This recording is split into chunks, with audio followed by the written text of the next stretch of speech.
he was the best baby in the world. He was always very active, and Brandon started to talk when he was about 8 months old. He didn't use the regular mama and daddy kind of words.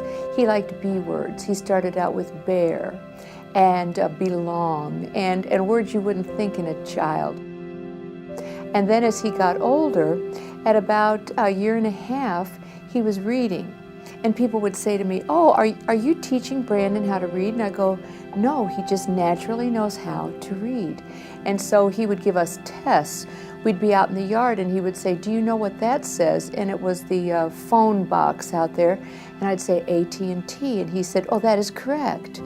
So from a very early age, he was reading and talking and just very active in that regard. But then when I tried to do little finger plays with him, he didn't have those fine motor skills. And he didn't walk until he was well over a year old, which was a little different for us. He started to use his hands to flap a little bit for self-stimulation, and he would become obsessed with different things around the house, and things had to be in a certain order. So then we knew there was something a little different about Brandon. The doctors really didn't have an answer. We went to many, many doctors, and they had many different diagnoses for him, from cerebral palsy to schizophrenia.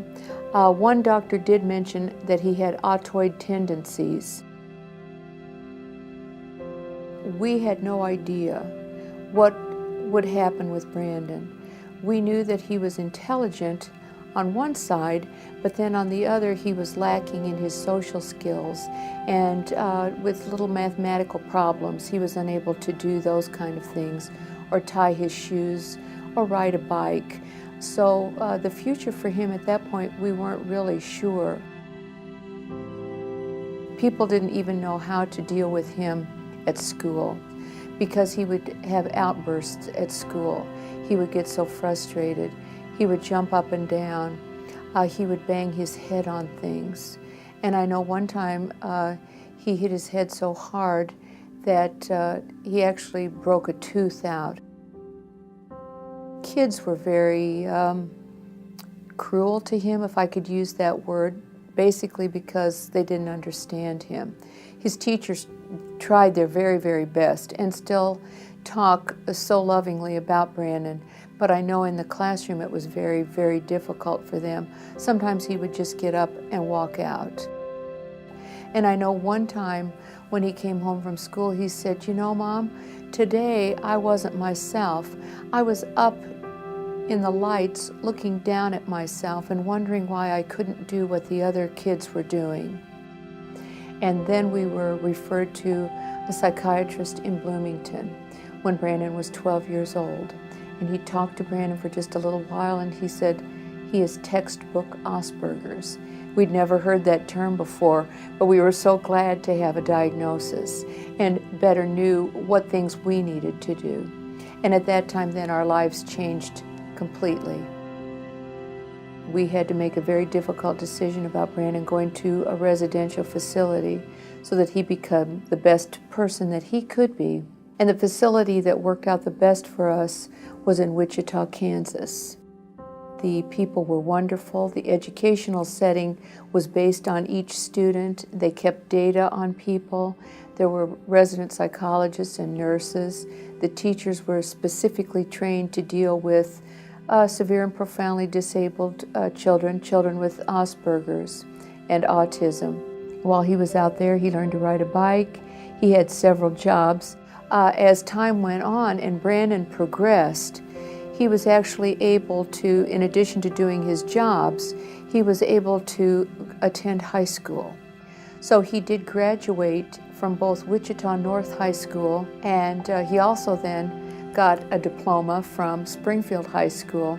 Kansas has more class requirements, or at least at that time, than Illinois did. So he got both a diploma from Wichita North and Springfield High School.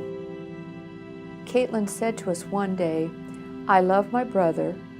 I will always be in contact with him, but I don't know if I would be able to take care of him the way you and Dad do.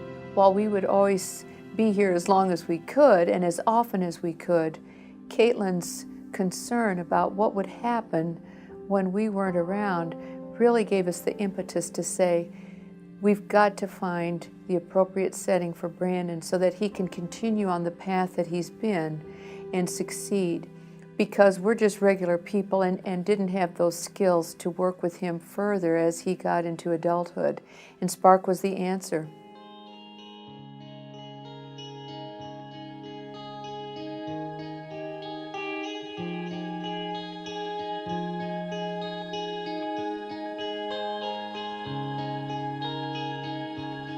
His life right now, I would say, is absolutely wonderful.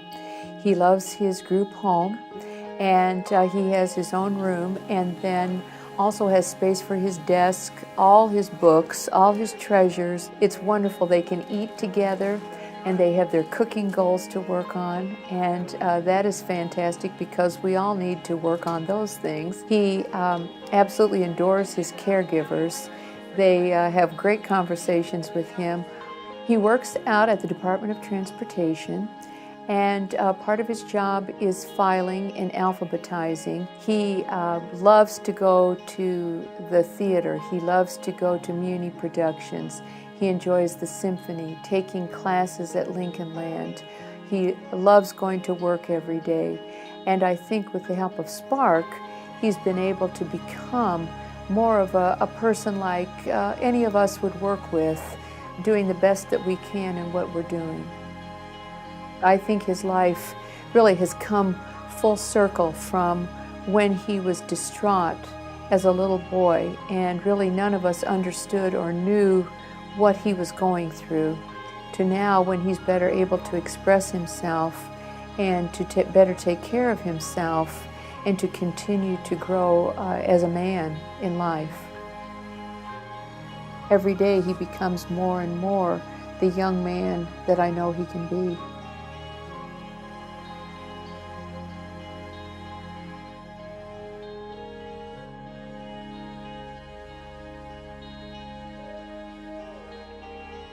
If Spark didn't exist, I would have grave concern for Brandon, his well-being, and actually what he would be doing now. Of course, he could live at home, but he might want to be on his own, and that I think would be a huge problem. I don't think he would be eating correctly. I don't know if he would be able to go get his own groceries, paying bills. He wouldn't be able to succeed with that.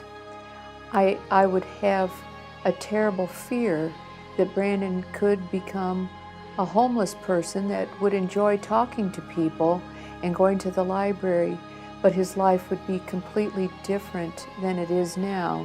Even though we would be around, if he did move out of our home, it would be an impossible life for him.